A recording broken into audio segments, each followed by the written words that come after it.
কিন্তু মনটা ধীরে ধীরে নরম হয়ে গেল। তারপর একদিন সে বলল, আমি খুব সমস্যায় আছি, একটু সাহায্য করবে?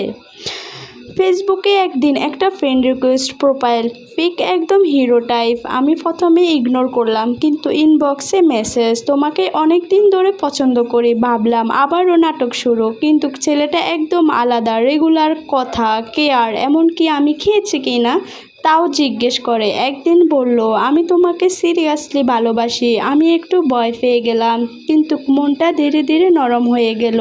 তারপর একদিন সে বলল, আমি খুব সমস্যায় আছি, একটু সাহায্য করবে? আমি বললাম, কি হয়েছে? সে বলল, মা হাসপাতালে, জরুরি 5,000 টাকা লাগবে। আমি 1 সেকেন্ডও দেরি না করে টাকাটা পাঠিয়ে দিলাম। কিন্তু এরপরে যা হলো বন্ধুরা, পরবর্তী পর্ব দেখতে হলে আমার চ্যানেলটাকে ফলো করে এবং সাবস্ক্রাইব করে কমেন্টে জানাও। আসসালামু আলাইকুম, সবাই ভালো থেকো।